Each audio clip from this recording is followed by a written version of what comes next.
Chapter 25, Expectations. Maggie proved very displeased by the idea. Let me get this straight, she said indignantly after we failed to get Gianna alone and explained to both of them at once instead. Bella said something dumb to Aro under pressure, which means Gianna's in danger if she doesn't have Bella's kid. Nowhere in this does it say that the kid has to be Edward's too. Not if that's going to hurt my Gianna. Maggie, said Gianna. They think I'll be safe, and it means I'll turn sooner too. Maggie softened at once when Gianna spoke, turning to the Italian woman and carefully taking one of her hands. Baby, I want that over with soon too, but you might not make it that far, she said. Nobody has before. This is an experiment they want to try. You're not a guinea pig, baby. I said I would help, Gianna murmured. You didn't know when you said so that they'd ask you this?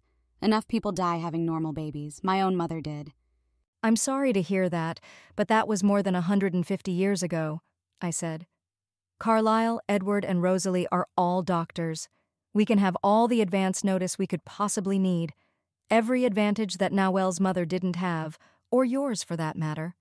If things take a turn for the worse before the 3-week mark, we can do the C-section earlier than planned. I'm getting Ilario. He'll back me up, said Maggie fiercely, patting Gianna's cheek once and then rushing out of the house to look for him. I take it they're getting along then? Edward asked mildly. He'll leave me alone with her as of last week, Gianna said. And that hasn't changed since you're kind of black and blue? I asked. It's not really my business. I'm sure if there were something seriously wrong, it would have been noticed and addressed before now by Ilario, if nobody else. Although if I'm wrong, please tell me. But if you're getting hurt often, it would probably make a pregnancy, any pregnancy, riskier. Actually, Gianna said, Ilario was the first one to give me a bruise. He was upset about something Maggie said. I don't remember exactly what it was, but he grabbed my hand and pulled me away from her. She didn't try to play tug of war or anything. He just squeezed too hard. And then she fussed over me so much that he decided she's no more likely to hurt me than he is. So he thought it would be hypocritical of him to keep spending time around me himself without letting Maggie do it. She's always more upset than I am when I get hurt anyway. Still, there are a lot, I mused. Gianna shrugged, looking down and blushing again. She gets carried away, but she stops whatever she's doing right away when I say, ow. The first time it happened, she offered to quit touching me at all so she wouldn't get carried away anymore, but I said she didn't have to do that. She squirmed slightly. Right, I said, having wandered into territory that was even less my business. If Gianna was covering up something serious, Edward would know about it and tell me, and he was silent. She's obviously very concerned with your safety, so that might wind up being what happens anyway for a few weeks, or months if we have to go the human baby route. I could mention that to her, Gianna said lightly. Might help, I allowed. I heard Maggie and Ilario's footfalls as they approached us. A few seconds later they were there, Maggie promptly sitting back next to Gianna and carefully putting an arm over her shoulders while Ilario stood. Let me get this straight, Ilario said, and there ensued a conversation very similar to the one we'd had with Maggie, minus the part where Gianna was addressed as baby, and the part where someone's mother had died in childbirth.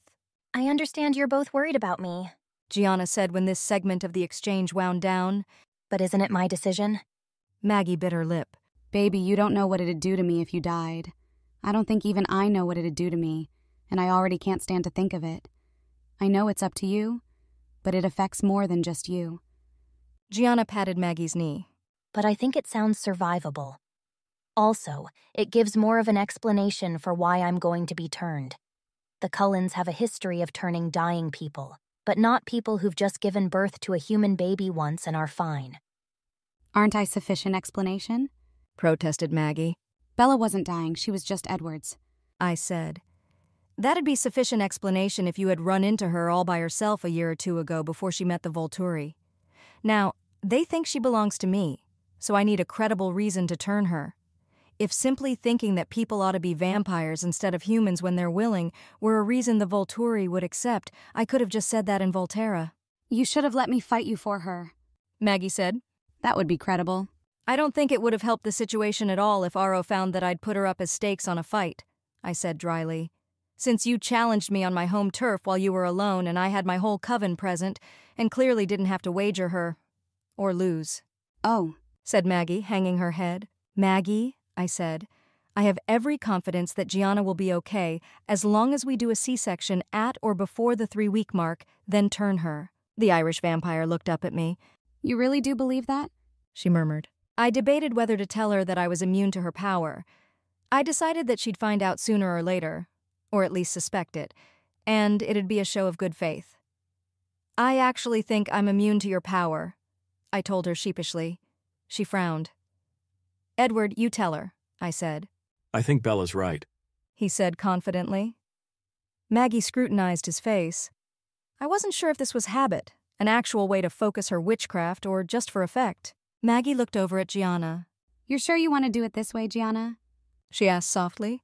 Gianna nodded, then glanced at her brother, who looked uncomfortable but didn't speak. Maggie looked at Edward and me, fixing us with fierce glares. If she dies, she said in a flat, cold voice, very unlike her usual demeanor. She didn't finish the sentence, letting the threat trail off into thought. If you tried, no matter how justified you were, you'd die too. Edward said softly. If she dies? Maggie said. Then I wouldn't care if I did. Permission secured, it was time to deal with the complicated technical stuff. I wasn't deeply involved in this part. I had no relevant expertise, and my biological contribution was already in a freezer. It was mostly Edward, Rosalie, and Carlisle, ordering assorted equipment which trickled into the house in boxes over the next few days, and then beginning work. Meanwhile, Maggie redoubled her efforts to leave Gianna undamaged, and the bruises slowly faded. The attempt wasn't without its mistakes, but Gianna could have picked up the same level of injury by bumping into things all by herself, and was disinclined to adopt a hands-off policy with Maggie. I didn't want to risk reigniting Maggie's opposition to the plan by requiring more of a sacrifice from her. Edward kept me in the loop on the general shape of the process. Rosalie had taken far more eggs from me than were normally removed in a harvesting procedure, since I'd had no expectation of needing them in their original state. As a result, they had some leeway with the raw materials and were creating several embryos, most of which would go right back in the freezer to be used later in case we found a second surrogate and wanted a second child. This also meant that we had an opportunity to pick the gender we preferred. Well, I said when presented with this, if there's a bunch to choose from, why stop at gender? Let's get Alice and have her look them over and tell us about them in detail. So we found Alice, who pranced into the room, closed her eyes to concentrate, and promptly said, "Ow!" What's wrong? asked Jasper, who'd followed close at her heels. Edward, who didn't need to ask, groaned. "They take after you, Bella," laughed Alice weakly. You can't see them? I asked. That doesn't make sense. You could see me perfectly when I was human. They shouldn't have inherited that immunity if they inherited any of it at all. "Not a thing," Alice said.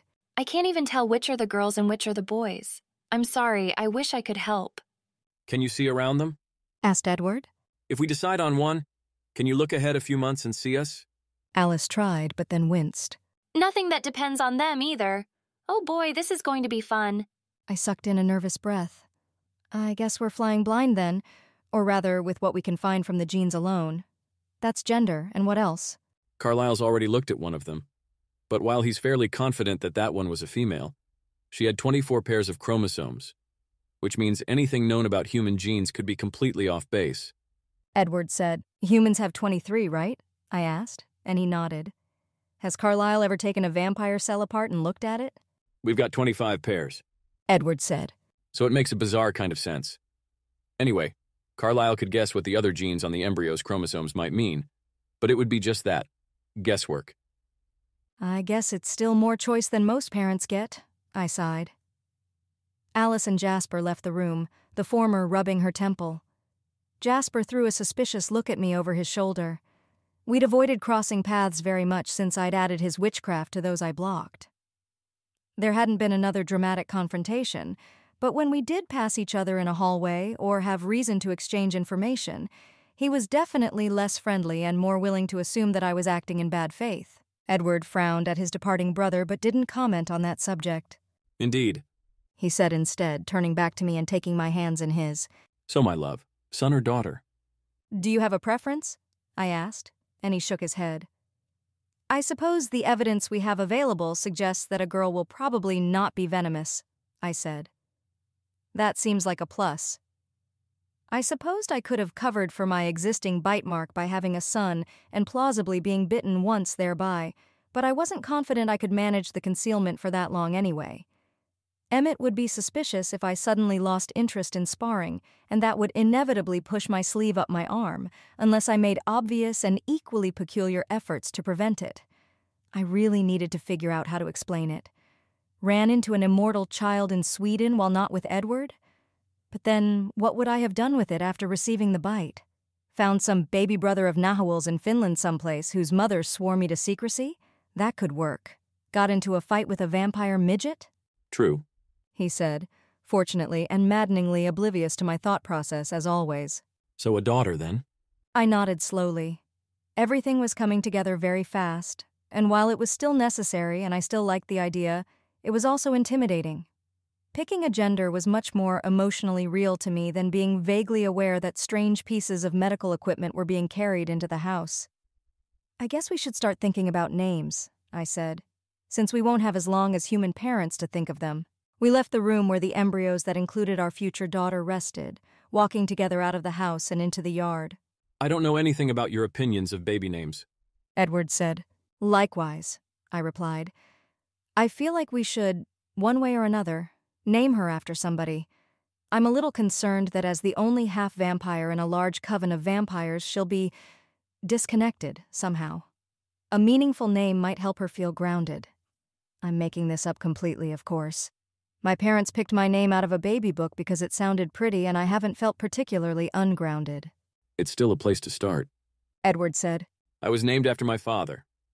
I don't remember a lot about him, but I have his name, which is something. I didn't know that, I said. Okay, what was your mother's name? Elizabeth, supplied Edward. Actually, I think Isabella is a variant on the name Elizabeth, too. But the source I heard that from might not be reliable. So maybe another Elizabeth variation, I said. Especially if that turns out to be right. I ran through the other names we might want to incorporate into our daughters. You know, I said, it really seems like there should be a way to portmanteau Renee and Esme. The vowels are so similar, but there's just no way to put them together in a way that sounds like a name and not a Pokemon. Edward laughed. I think it would mean a lot to Rosalie if her name were wedged in there somewhere. A middle name would do, he suggested. I think it'd also make sense to honor Gianna. She's helping us out in a really major way. Anaros for a middle name? That's perfect. We went to our cottage, and I pulled out my laptop and looked up names derived from Elizabeth on the internet. There were a lot, including, as Edward had said, Isabella. I pruned out those that were just different spellings of the base name or my own version, and the obvious nicknames like Liz that our daughter could plausibly choose to go by no matter what variant we landed on. Look, I said, smirking, Buffy is a nickname for Elizabeth. I think we should rule that one out. Edward said seriously. It could prompt the wrong sorts of guesses if people notice anything different about her. I nodded, deleted it from the list of possibilities, and then started removing other names for increasingly minor reasons, mostly aesthetic. I removed Libby and its near cousins, which I sort of liked at Edward's direction. He'd known someone who went by that name and had found her an unpleasant person. After a while, we had a short list. Babette, Bettina, and a few similar names, Elspeth, Ilsa, Lysel, and other spellings thereof, and Lilibeth. I'm tempted by Liesel, I said, but I think I like Elspeth better. It's uncommon without being unpronounceable, nor so novel that it risks sounding much more out of place after 100 years than it does now. Elspeth Anaros it is, said Edward. Carlyle picked out a female embryo for us, and Rosalie did the honors of actually implanting it. The others were frozen. We were warned ahead of time that the rates of pregnancy for in vitro techniques were low, but the following day, Gianna was absolutely certain that the first try had taken, and she made herself a large plate of eggs for breakfast. Puking began shortly afterwards.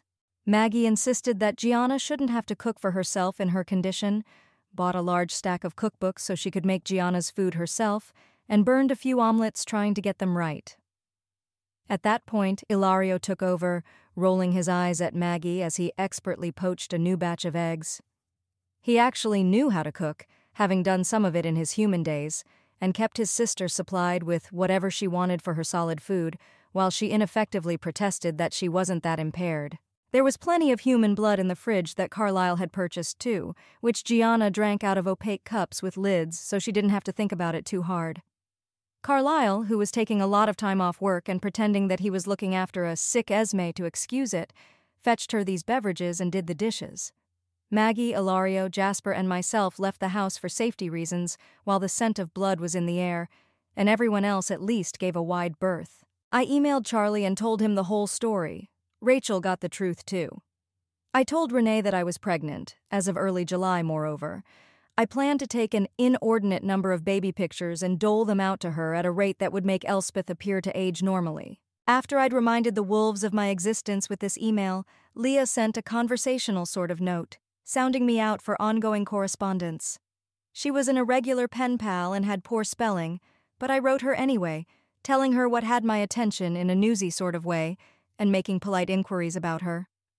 I was informed that Sue's turning, adjustment period, and assumption of her share of the duties of infant care had gone without significant hiccup. Cody was growing as fast as expected and was already talking in complete sentences. His first words had been, "Seth, can I have a wolf ride?" Which request Seth had obliged. Relations between halves of the pack were cordial, but sadly distant. Gianna did not lack for attention during the ensuing weeks. Maggie fussed over her, obsessed.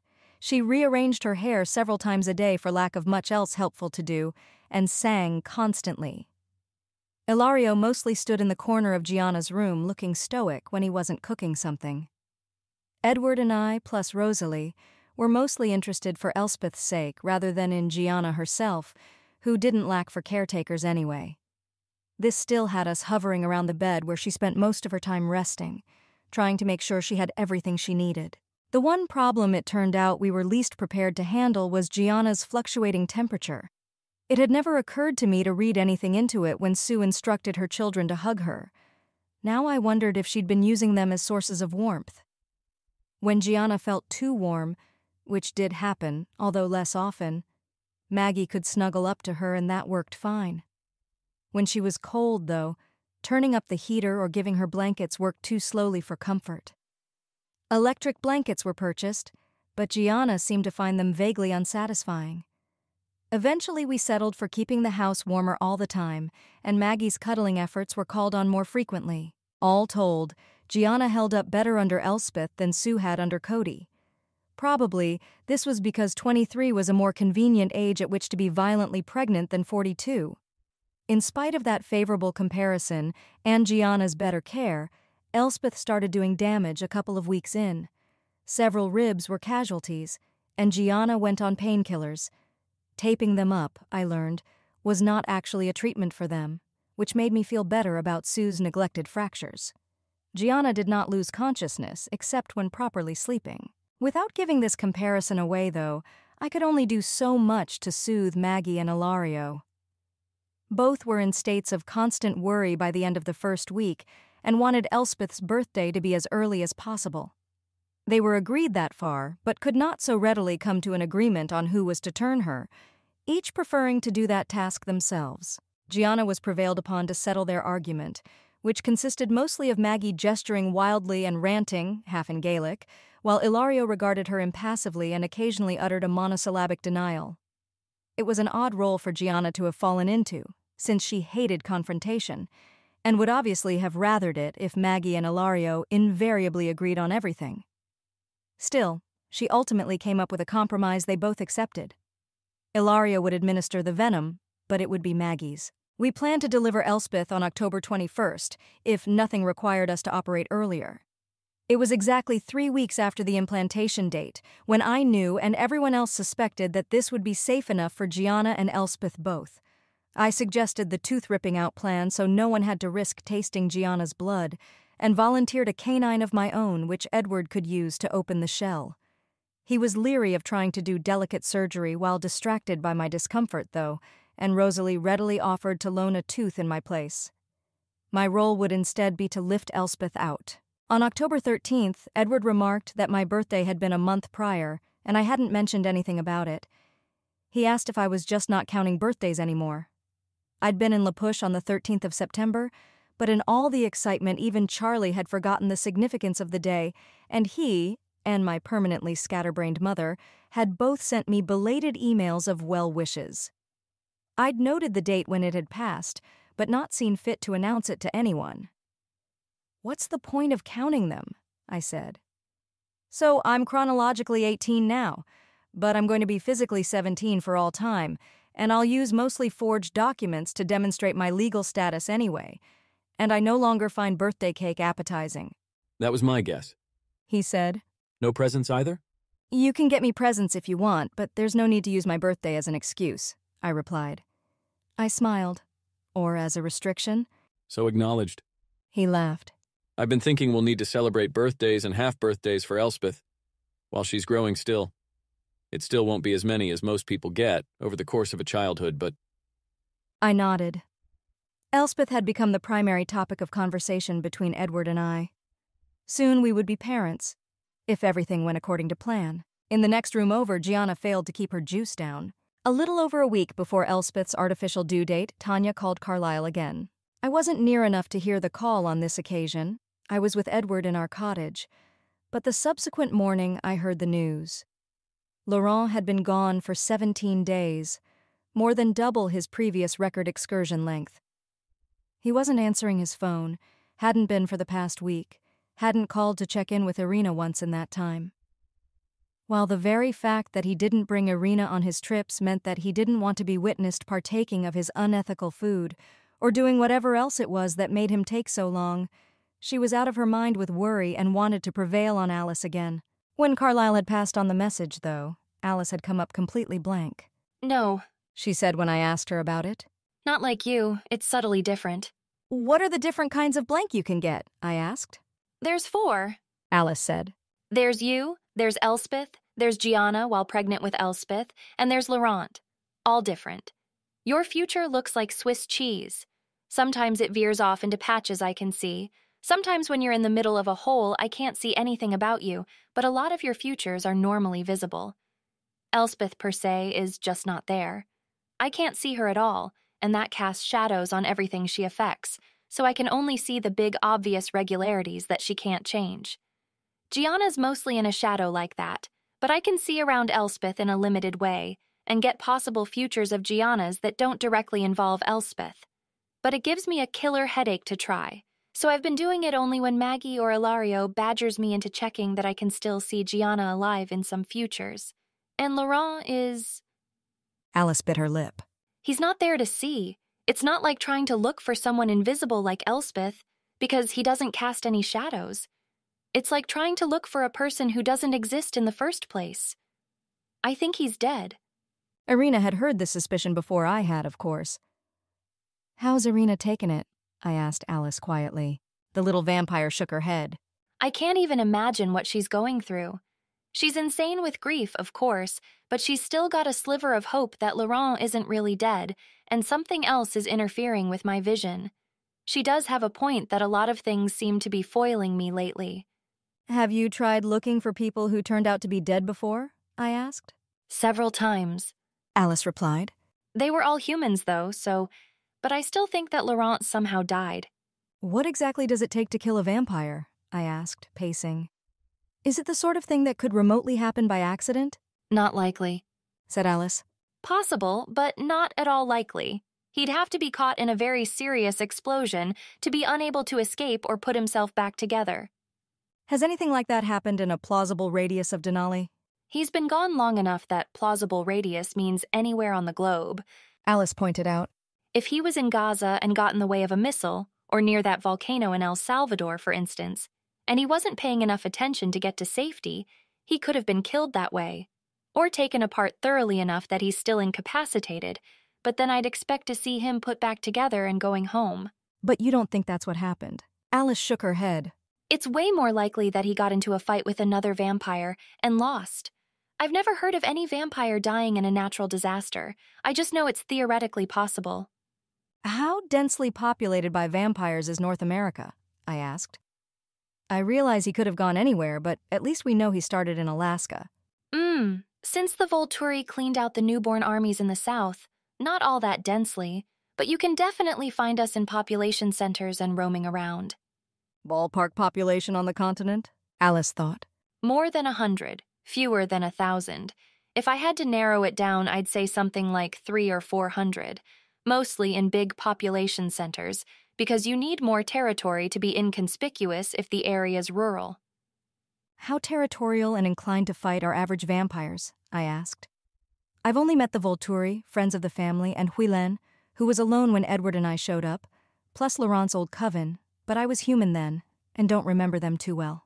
Laurent's old coven is the closest to normal you've met, considering that Huilen's in contact with her nephew. Alice trailed off, closed her eyes, and then opened them with a small gasp. Oh, how strange, she exclaimed. Elspeth doesn't take after you. Or perhaps she does, but that isn't why I can't see her. I can't see Nowell either, any more than I can see Elspeth. My eyes flew open very wide. It's a species thing, she nodded emphatically. I can see Huilen, but only about as much as I can see you. It's Swiss cheese, huh? I wonder why your immunity works that way. Because I'm only invisible to you when I'm being acted on by another invisible species. Maybe only a bit of my brain has the hang of being invisible and you see me when other bits are in charge, I said, affecting uncuriosity with a shrug. Alice frowned, her brow furrowed, but she didn't pursue that topic. Anyway, your standard vampire wanders around, or lurks in a big city where a lot of people can go missing without it being big news, eats every 3-4 days, 1 or 2 people at a time, or lies low for as long as a couple of weeks if one of their meals gets too much attention. They usually steal stuff. Maintaining legitimate funds is too much of a hassle under those limitations. About 1/3 of them travel alone, another 1/3 in mated pairs, last 1/3 in covens of 2 or 3, rarely 4 or more, which may or may not include mates. Doesn't quite answer my question, I said. Lone vampires are more likely to avoid confrontations, Alice said. But if we assume Laurent was alone too, he'd run some risk of provoking one if they just didn't like the look of him or felt like getting into a fight. Some think of combat, even lethal combat, as recreational. Pairs and covens will stake out territories and are pretty likely to attack anyone who won't clear off when told to. Less likely to attack an individual for fun, though, because without the individual being a witch, the odds are in the group's favor to the point of being unsporting. And I don't understand why Laurent wouldn't just get out of other vampires' way if he ran afoul of one, but I'm not sure why he'd have to leave home for so long to begin with anyway. He was eating people, I reminded her. That information had filtered through to everyone in the family. Even so, Denali's remote, but it's not that remote, mused Alice. I'm sure he could get to enough potential feeding grounds that there'd be no reason for him to spend more than 24 hours round trip each time. He might have eaten a few people each time he went out and needed to spread it out, I said. And with a sinking feeling it occurred to me that there was one exceptionally dangerous location that was a 24-hour round trip from Denali. But if Laurent had gone there, he wouldn't have made the return journey. Bah, said Alice. You wandered into one of the holes in the cheese that is your future again. Huh, I said, feigning surprise. Anyway, I guess there's no way to find out what happened to Laurent, is there? Not really, Alice said regretfully. I see the future, not the past.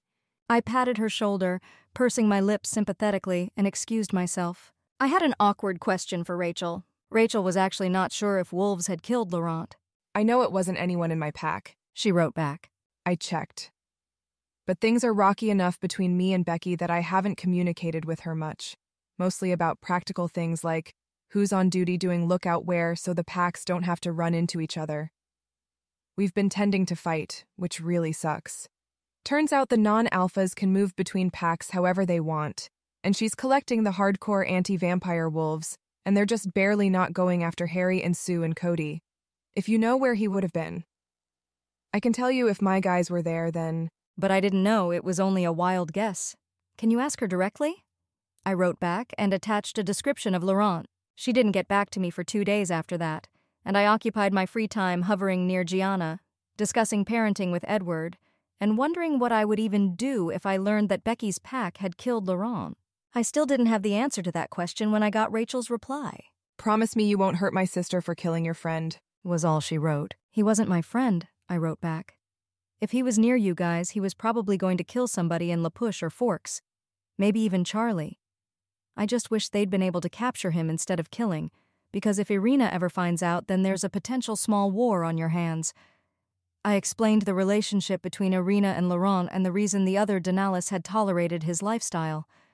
If Irina figures out what happened to her Laurent, I didn't really know Irina well. The only vampire I'd ever met in my life who'd lost a mate was Marcus, who I had never seen utter a word or do anything but wander around, touch Aro's hand, and stare into space. I didn't know how long ago his mate had died, or what he'd done when the grief had been fresh. The next most available source of information I had was to imagine Edward dead. Every fragment of myself refused to let me imagine this in any detail. It was the only intolerable concept in the world. I could imagine being flung back into the agony I'd felt when turning, though it had been incomprehensibly torturous. I could imagine my own death, though I loved life and hoped to cling to it for all time. I could imagine Gianna miscarrying, little Elspeth failing to survive, though I felt more attached to my daughter-to-be with every passing hour. But Edward had to exist, or something was fundamentally wrong with the universe. Filled with unreasonable panic, I restored the original names in my mental scenario and gradually forced my rebellious mind to calm. If Irina found out who had killed Laurent? That was the hypothetical at hand. My husband was safe. My mate had not been killed by a pack of anti-vampire wolves. My Edward was mine for all eternity. I wrote, "If Irina figures out what happened to her Laurent, she will kill whoever killed him or die trying. The rest of her coven might help her." I sent the email, and I went to soothe the ruffles in my thoughts by finding Edward. "What happened to Marcus's mate?" I asked Edward sometime later. Didymi. She died. Edward replied. Less than a year after Aro turned her. Marcus met her right after she became a vampire. Marcus wasn't with her at the time of her death, so he didn't see the specifics. But Aro found the coven of vampires who'd killed her, and he and Marcus destroyed them together. She was Aro's sister. Edward added, as an afterthought. "Aro seems to have borne up under the loss a lot better than Marcus," I observed. Edward nodded. I've never heard Aro thinking about Didymi at all. Marcus thinks of almost nothing else, so I picked it all up from him. Aro did love her, but it's not the same. It's like Ilario and Gianna, as opposed to Maggie and Gianna. Ilario is her brother, and that's a very human sort of relationship. He loves her. He'll do everything in his power to protect her, but he could eventually move on if she died. Maggie's in a different position. "Irina must be going through hell," I said, pulling Edward a little closer. Mine. I knew my brain was being taken over by spooky mate bond magic. I'd signed up for exactly that when I'd said I was ready to turn, and if I hadn't, then I would have eventually died of the disease of mortality, and then Edward would have lost me, and then he would have gone through hell and I would be dead and have no Edward, and that would not be satisfactory at all. Much better for us to be both immortal and together, albeit a little nerve-wracking when I considered the chinks in our undeath. She's still not convinced that Laurent is dead, he said, stroking my hair. She has some hope? How long can she go on hoping that? If he doesn't come home and doesn't come home and goes on not coming home... Not forever, admitted Edward. Maybe longer than you'd think, though. Because anything, even throwing oneself into an increasingly crumbly and obvious lie, would feel better than that sickening black hole of grief that I could not bear to contemplate. But Irina was living it. Whatever she thought, her worst nightmare, or close enough as to make no difference, was reality. I was concealing that all-important information from her, because if I didn't, she'd die and might take a wolf or two with her. Would Irina rather die if she found out what had happened to Laurent? Probably she'd rather kill Becky's entire pack first. Maybe Rachel's, too. Maybe the whole Kilut tribe, who knew how widely she'd assign the blame. But after. If she wreaked all the vengeance she wanted, somehow picked off wolves one at a time until they were gone without losing her own life, what would she want to happen next? I was sure I knew the corresponding answer for Edward. I'd been able to figure that much out even before I'd turned. He had the tragic, self-sacrificing streak. He wouldn't want to live in a world that didn't contain me. Irina, though, I wasn't sure. Would she consider her life worth living anymore? Could she even consider the question? I wondered suddenly what would happen to wolves whose imprints died. Their human, mortal imprints afforded no special lifespan or unusual resilience. Maybe that was why the tribe didn't contain any 100-year-old holdovers from the last pack. Maybe they'd all imprinted and quit their anti-aging regimen of periodically turning into giant wolves so they wouldn't have to outlive their loves by long. When little Claire caught up to Quill, would he abandon his other form, turning physically 30 and 40 and 50 with her, so he wouldn't have to be young while she was old, alive while she was dead? Was Jared already trying to get himself under control so his age-matched girlfriend wouldn't rush by him? How could I make sure that this disaster never ever befell me? I decided that I was not going to continue flying off to La Push whenever there was a hiccup with the pack. Rachel was a smart cookie and could handle her stuff, with long-distance consultation and funding handled via the internet. I didn't need to be physically present, especially not with Harry and Sue and Cody nearby to be resident venom sources if they wanted someone turned. Rachel had mentioned, in a pre-Laurent revelation email, that in order to keep the peace with Becky's pack, Harry and Sue and Cody were living in the shack full-time. Harry was fixing the place up to be a fit home. Leah and Seth still lived in the family's house on the reservation, but they were still within spitting distance. But simply being present wasn't necessarily enough to fend off the specter threatening my peace of mind. I would need to be present and effective. I had some advantages against some of the foes I might have to face eventually, but these were known to those very foes, and if I were the only one left standing while Alec caused my family to fall senselessly to the ground around me, then I'd just be one vampire, not very good at fighting, to be targeted separately by some non-mental attack while my helpless brothers and sisters and in-laws and Edward were unable to defend me. And then he, could be destroyed. That hurt.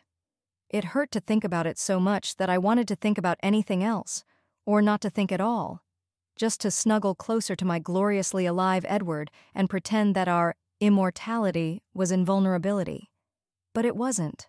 Neglecting that fact wouldn't make it less factual. Edward could be taken from me. I couldn't defend him against every threat the world might throw at us. Not okay. I wondered about the limits of my shield. What might I eventually be able to add to it? Becoming immune to Jasper had been easy. I'd practically just repeated a mantra to myself. The first mantra I'd even tried. Was that a coincidence?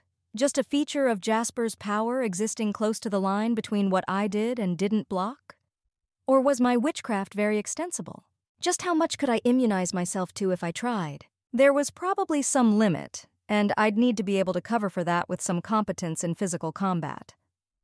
I'd avoided sparring since getting my scar.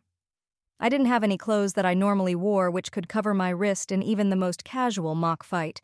Sleeves were mobile sorts of things. I still didn't have a good story to explain it, but it was possible that Elspeth would be venomous, and then I could claim she bit me.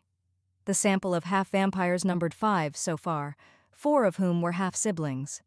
It wasn't guaranteed that my daughter would be like the other female hybrids before her. In less than a week I'd find out if that was a viable cover story. Until then, I wore long sleeves when around anyone other than Edward. And then I'd have motherhood to take up a huge chunk of my time. At least Elspeth would sleep nights. The sheer ferventness Maggie applied to her anxious writhing over Gianna's condition was impressive. It made Elspeth's birth nearly anticlimactic. While Maggie held her breath and Gianna's hand, and Ilario fidgeted nearby, Carlyle administered some heavy-duty anesthesia and a sedative. Edward cut down to the shell. Rosalie handed over a tooth, and he cut through the shell with that and gave it back to her. While she rinsed the blood off it and let it readhere to her mouth, I pried the shell open, and there was Elspeth, my baby. I grinned from ear to ear and thrust my hands into the liquid to retrieve her. She opened her mouth, and I had a sudden idea. I leaned my arm in such a way as to present the inside of my left wrist for biting, and obligingly, she fastened her teeth onto the correct location. She wasn't venomous, but the fluid my arm was immersed in was like venom. It could explain the scar, and I didn't expect anyone to experiment with the stuff to check my story. "Ow," I muttered as I picked her up because she did break my skin.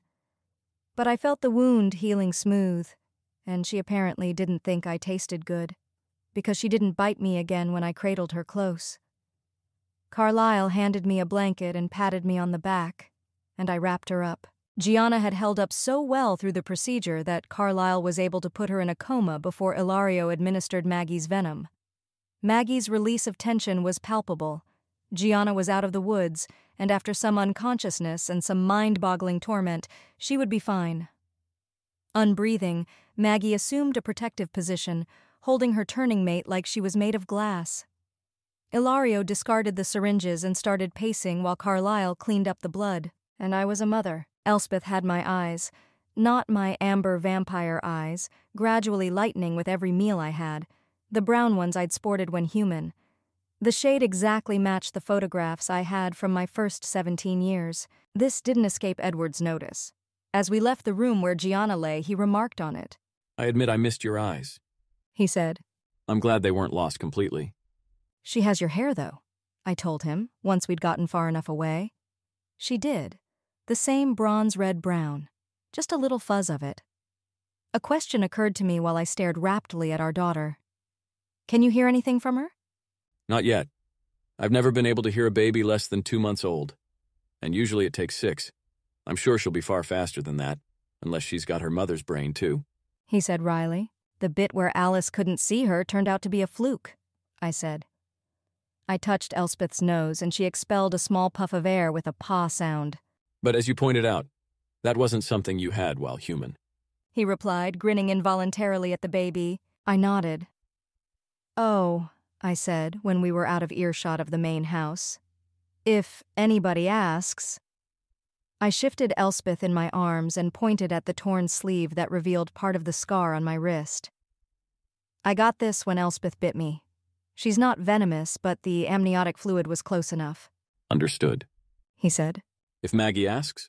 I considered what he could say to her. I don't know the really fine points of what she'll notice and what she won't. Can you just say, Elspeth bit her? She did, after all. Not in response to a direct question about your scar, he said. Not when I know the scar predates Elspeth. The statement has to be something I believe to be true in context, not just in isolation. I exhaled a breath through my teeth, petting Elspeth's hair as I did so. She was very warm. She'll never buy that you don't know where it's from. Ugh. If Maggie asks you, a baby half-vampire bit me. I trust she can be allowed to extrapolate incorrectly. Edward's eyes widened, but he nodded. Can I hold her? He asked after a moment. I handed Elspeth over, missing the heat and the vital thrum of her heart immediately.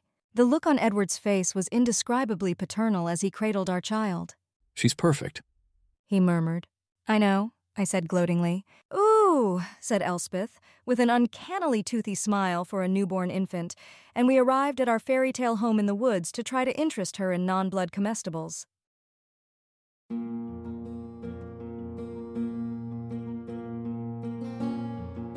This has been an AI reading of the Rational Twilight fanfiction Luminosity by Alicorn, licensed under an Attribution Non-Commercial Share-alike 4.0 international agreement. If you wish to support this AI reading and others like it, please visit patreon.com/AskWhoCastsAI, where we are releasing episodes 4 weeks in advance of the regular feed. Thanks for listening.